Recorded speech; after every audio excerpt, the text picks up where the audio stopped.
Hey guys, so as you guys already know, I am titling these videos about the flat tire I have on my 988 Eclipse. I'm going to title what I do uh, seeing a flat tire on one of my vehicles, or any vehicles really. So look, this what happened. You see that? I find the problem why my tire is flattened. I thought it was bad because there's cracks. As you can see, there's cracks everywhere. There's probably a hole somewhere around here too. But that's not a big deal. These are like cracks holes, so it's not because of that. That's why the flat's tire. That's why I have a flat tire. That's not because why.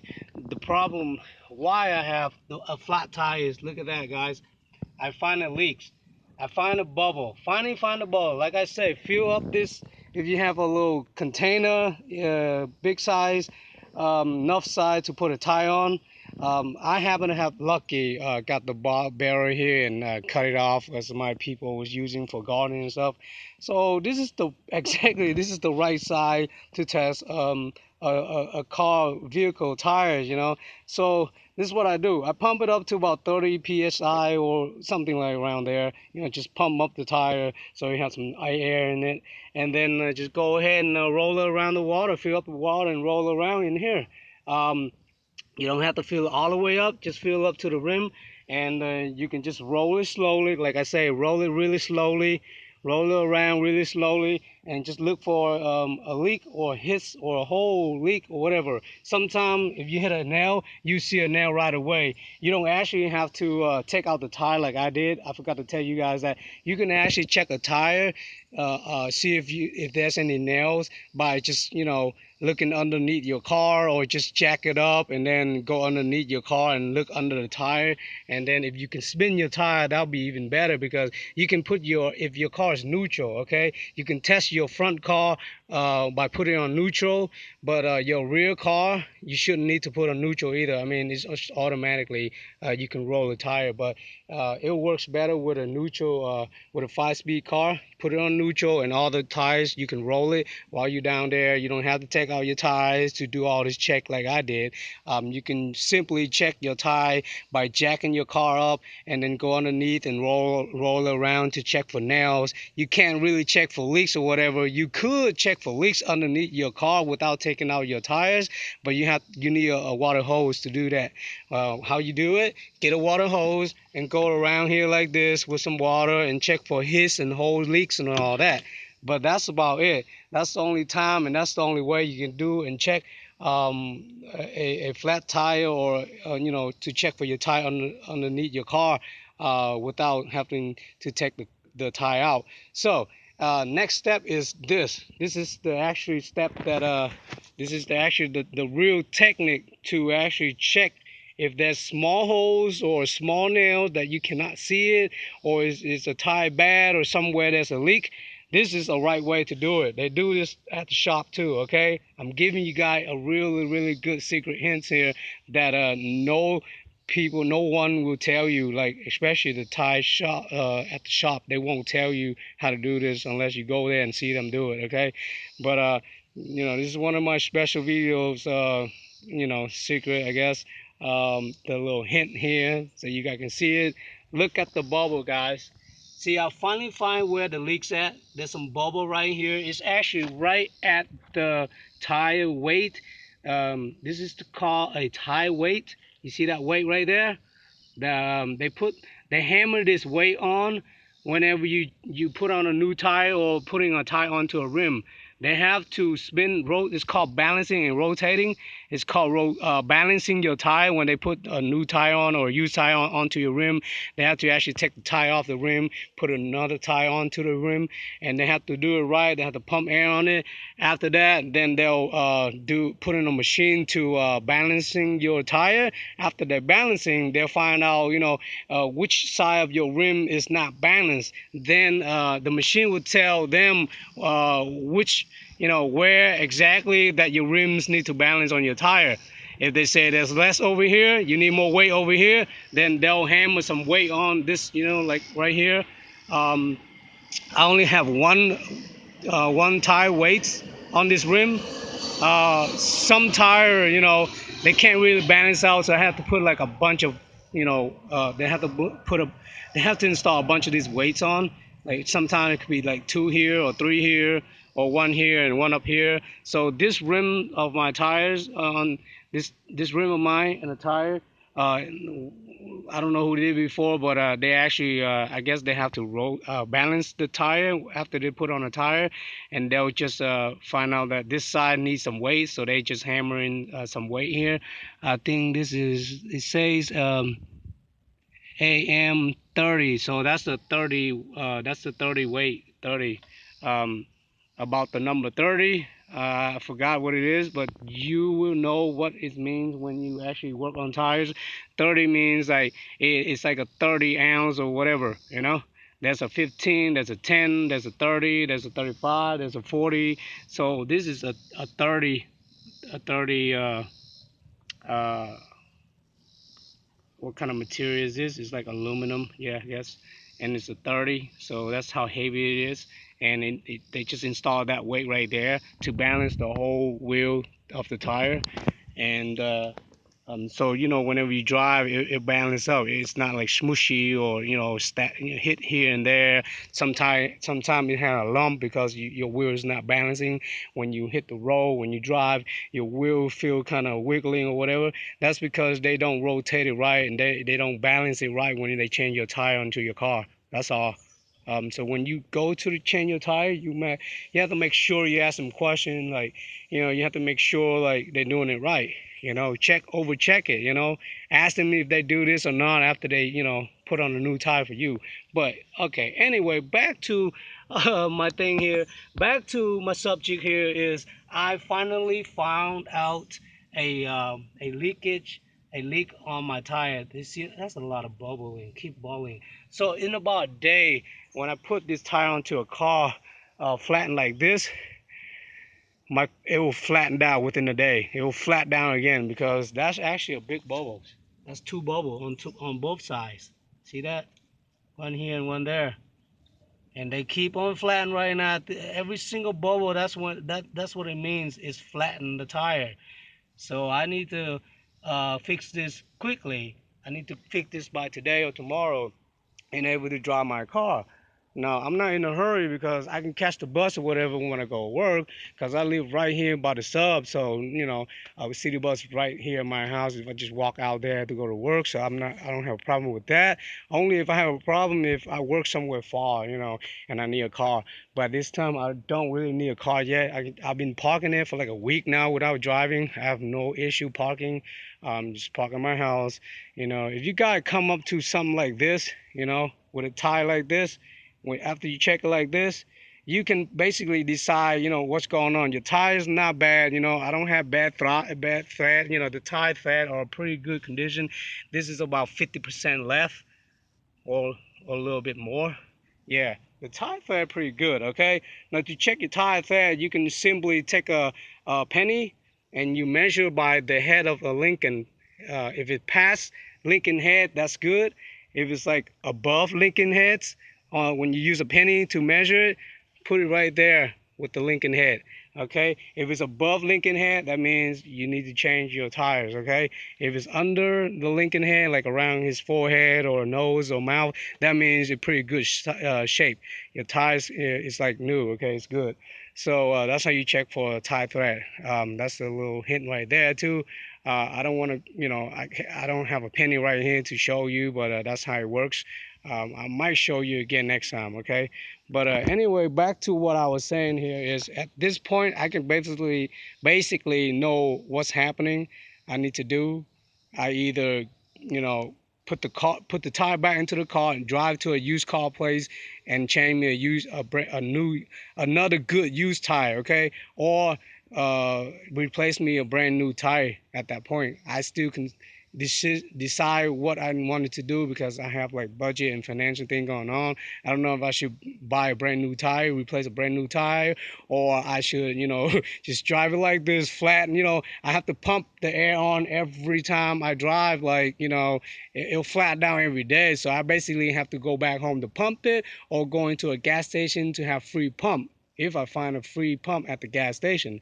Not a lot of gas stations have free pump. So there's actually one big gas station around my house that has a free pump. I might have to do that too if I'm too lazy to do all this, or if I don't have enough money to change me a used tire or a new tire at this point. At this point, I can afford, I can afford a used tire. That's no problem. It's only $40. That's no problem.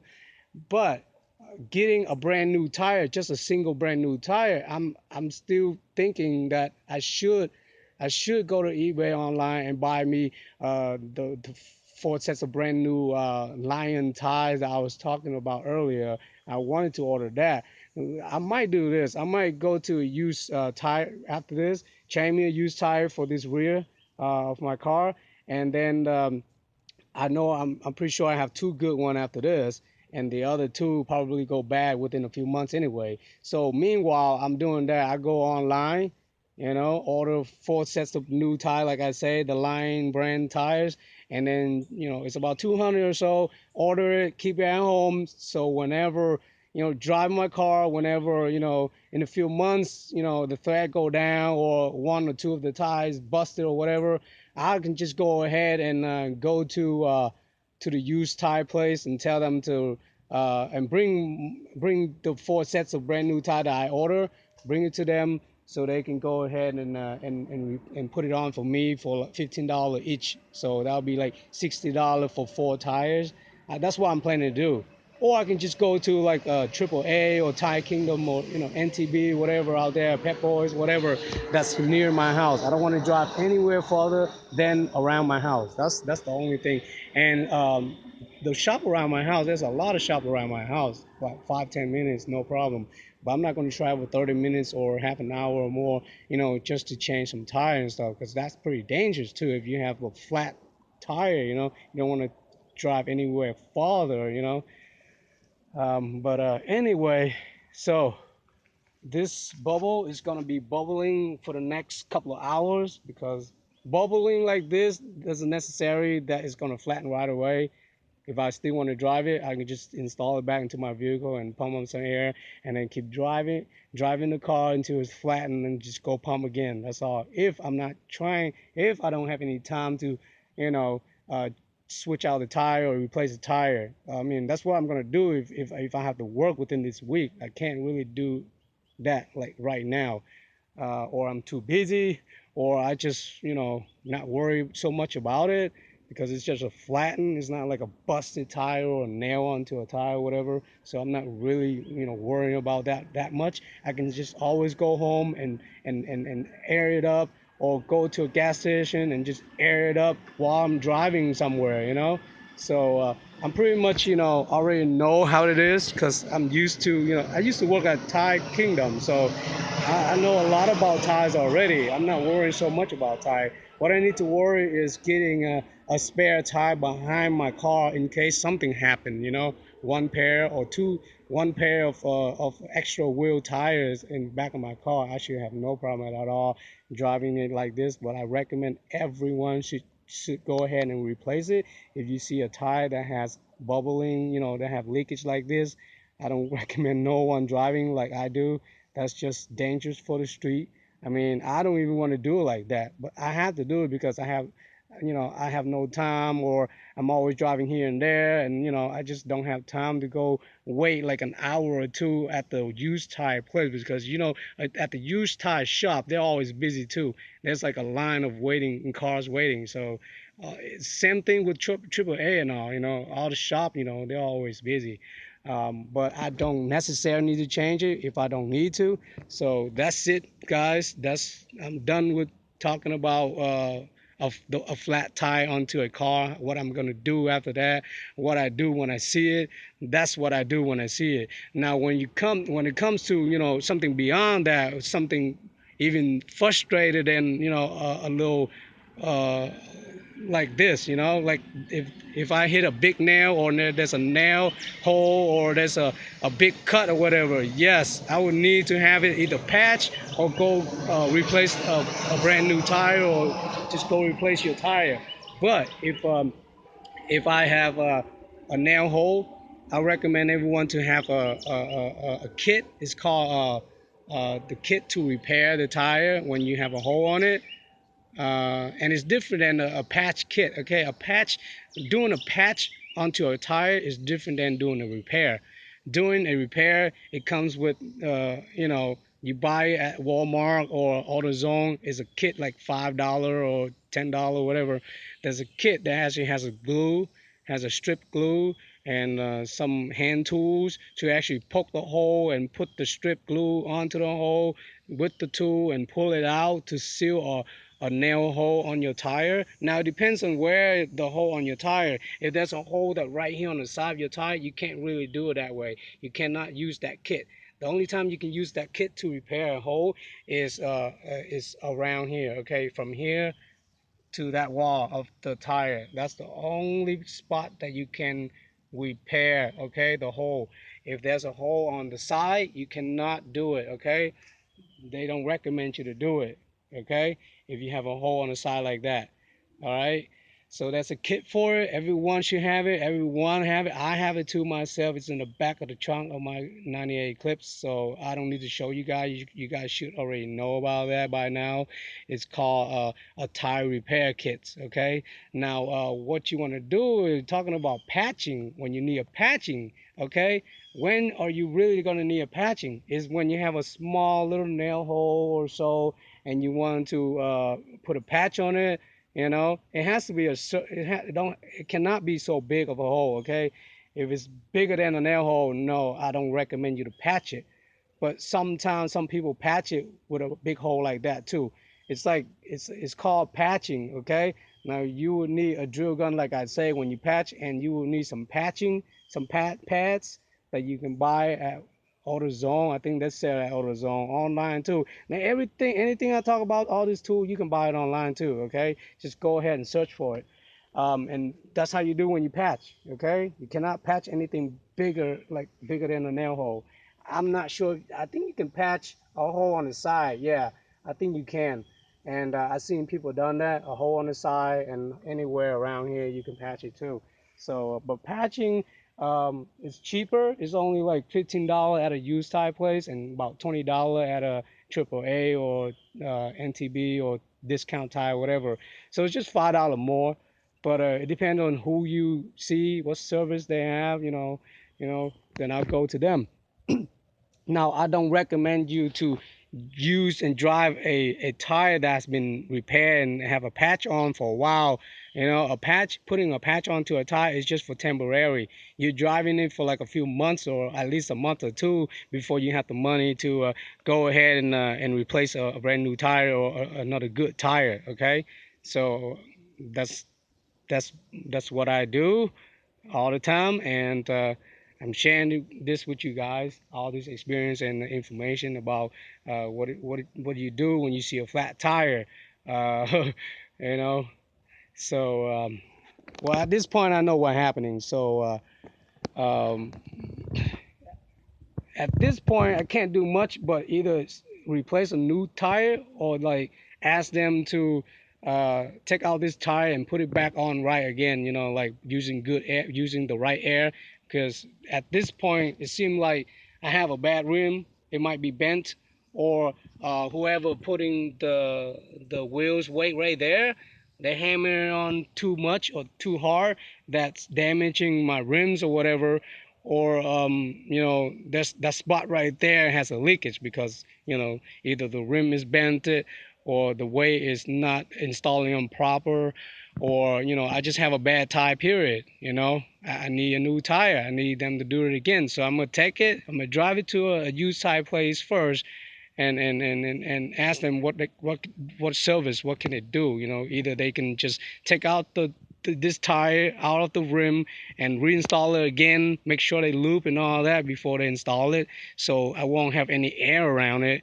I'm gonna have to make sure I mention this to them. This is where the air come from. So if they can do anything just to seal that air up by not making me buying a new tire or a used tire, then that's good. And I don't know how much they're gonna charge if they do that. They'd probably do it for free. They probably charge me like $10 or so. But Or if they charge me like $20, I might just go ahead and get a brand new tire or so, or I mean a used tire, another used tire. But guys, this is Hankook Optional brand tires. Is a good tire, guys. Yes, this is Hankook Optimal H725A. So this is a pretty good tire.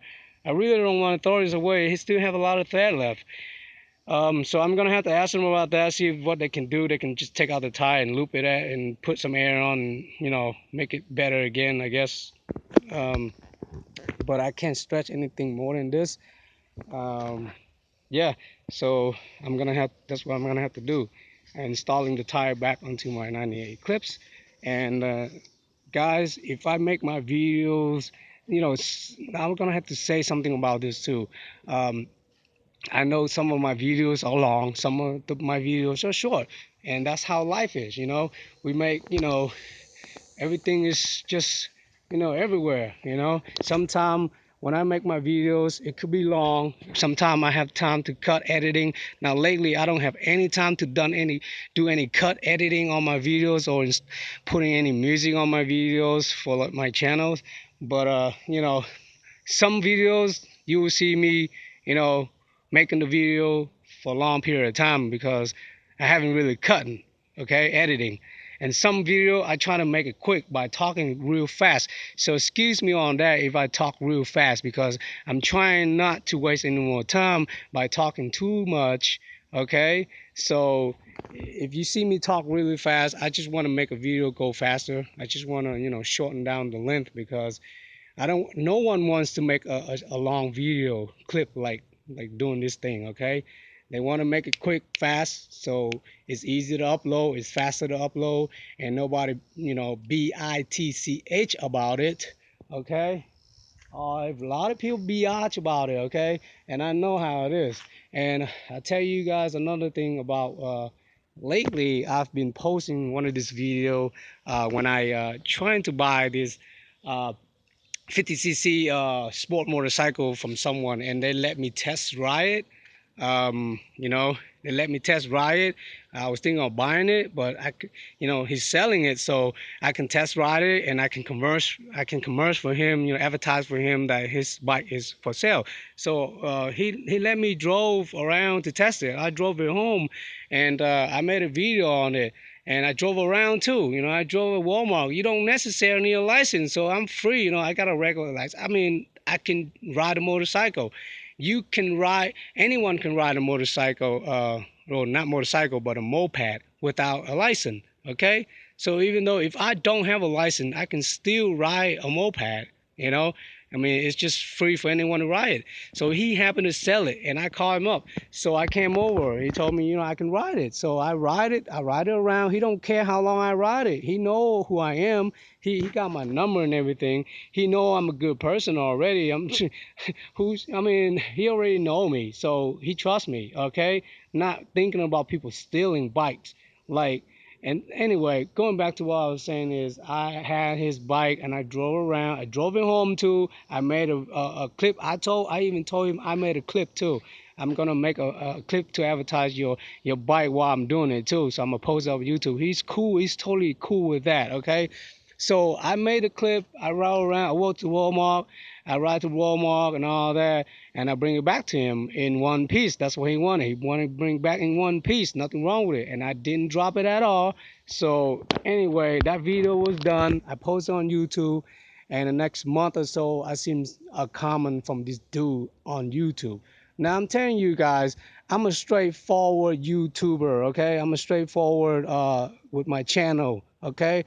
I don't be like, I don't hope people, I don't hope I have, I don't want people to like, some people, they want a lot of subscriber and they have to beg for a subscriber and all that. I don't need to do all that, okay? Either you like me or you don't. That's why there's a dislike button and there's a like button, okay? And I do not care if you dislike my video or like my video, okay? If you respect and love, it's all about love. You respect me, I respect you back. I'm doing this for everyone. I'm doing this for love. I mean, who got the time to do all this video and showing people around? Okay, you got to show people enough respect and love, because they're doing this for the whole world. They're doing this for you guys out there, YouTubers. Okay, so respect my channel. As I always put in my I mean, you can leave appropriate comments on my channel. Please leave appropriate comments. I put that on every single video. I try to put on all my videos when I can. I know my old videos I didn't do that, but I need to go back and jot down those notes. Please put appropriate comments if you have to comments, or else please don't comments. Please don't be stupid. Like this. I'm gonna tell you straight out. This YouTuber put some comment. This is some stupid comment ever. He asked me these two questions. So this is what he said. So okay, so he said this on a comment. He say, so you stole the bike and you're gonna sell it. That is a stupid, dumb comments I have ever seen in my entire channel, period. I mean, I have not researched and see other people's channel and the comments on their channel, whatever. I haven't really do that. I'm pretty sure there's ugly people jot down ugly comments and all that. I'm pretty sure there's a lot of ugly people out there that does it, okay? I don't have time to read all that. But what I have time is reading my YouTube comments. If you go into my videos and putting some stupid comments making no sense whatsoever, I'm asking that guy back, okay? Two questions. What did you have you heard? I have you heard the word stole or sell it on those videos when I post about Ryan, the guy that's trying to sell his motorcycle? Okay, I have not said anything about selling it. Yes, but not me selling it. He's selling it. Okay, and I have not said anything about I stole it. Okay. Now, I went through the whole process of videoing it. I said, a guy, let me ride it, okay? And he's cool with it, okay? There's no word in my video say I stole it, okay? So get it right. Check your hearing, all right? Whoever say that, I don't care who you are. You can put fake name on YouTube. I know what's your name. I don't know if you fake or real. I consider people fake on YouTube only if they do not have any identification, like any picture on their YouTube username. I consider them fake. Okay, if you real, you should put your real face on it, your picture on it, so people know who you are. I'm not afraid to do that, okay? Because everything I do is legit, and everything I do is for the people out there, and I'm doing for y'all. And I don't make anything out of this, okay? And so I don't make anything out of this. So I don't need y'all to give me good comments or bad comments or whatever, okay? So